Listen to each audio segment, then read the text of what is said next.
No one seems to care. The social care is a mess. Adult services and children's services is a disgrace. I don't know about it nationally, but I know in this city.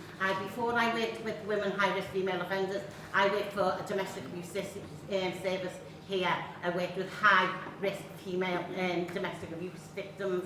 Again, challenging social care. But now it's even worse. But even then, it was an absolute nightmare. But you could do a telephone referral. Then it went over to the MARC, the multi-agency referral form. Now, all they're asking you, can you get the client to consent? No, the client's going to attack me if she thinks I'm referred into social services. But we're walking out of the house leaving kids in a home where they should not be. Early intervention is the key.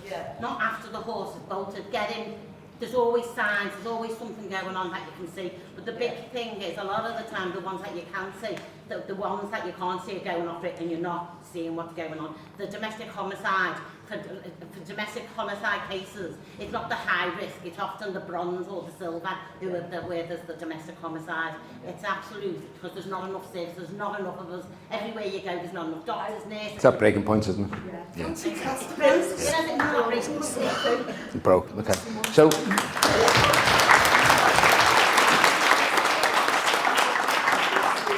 So if we were lucky enough to get into power, our view of skill set, our view of bottom-up politics, our view of knowledge, what we've already gained, not that I want to go on about what we've done with the homeless shelter, but all of the issues went back to childhood trauma, pretty much. It was all PTSD, everything.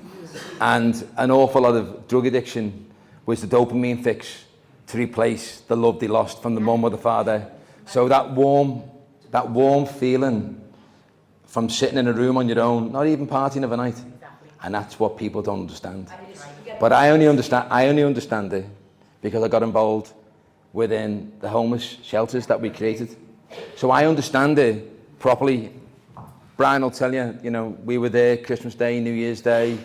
No one got any presents, done it for 4 or 5 years. Maggots growing out of legs. People wouldn't go to hospital to go and save the leg because the stench from the leg, because they injected groin. And the only way that he could go and get his leg saved was to go and get a fix. Because it was a 6-hour wait. And he's on a 3-hour spin. After 2 hours, he wants to fix up again. You've got to understand that shit, haven't you? Yeah, well, I do. So surely we've identified the problem. Mm-hmm. That is the problem. Mm-hmm. But surely it's about now, what is the process to find the solution? Exactly. So you're looking at integrated social care as well as accommodation. Sure. We had the idea in place, Kick Cotton Street project. The good that was doing in the city was unbelievable. There was people coming in, 28 people coming in with addiction at one point. Not one person was addicted. So, all for the simple reason they all come off. They wanted to be part of a family. That's what it was. So we gave them a family back. So they lost the family, we gave them the family back, we gave them nurture, and then we gave them an option to get a job, to feel human again. Brian is a great example. You've done it. I myself was homeless when I went to Kenwright House. I went to Kenwright House. I didn't want to go to Kenwright House, but it was that cold in that winter. I started out without Kenwright House. I became friends with Lawrence. Lawrence gave me a job there. I worked through Kenwright House, not a problem. I went on to work at the Cotton Street project. I was there for 2 years, 7 days a week, not a problem. It became the Phoenix Foundation. And when the Phoenix Foundation put in for funding off the council, he said the only way you'll get funding is to get rid of Brian. And the only reason what they wanted to get rid of me was, so Joanne at the time to go and say to Lawrence, I told you you didn't know what you do with the homeless. Disgraceful.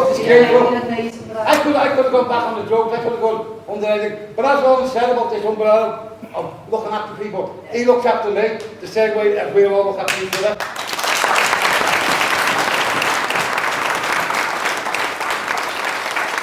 Thank you, Brian. Thank you. And that's why we need people like us to empower people who are at the lower parts of society.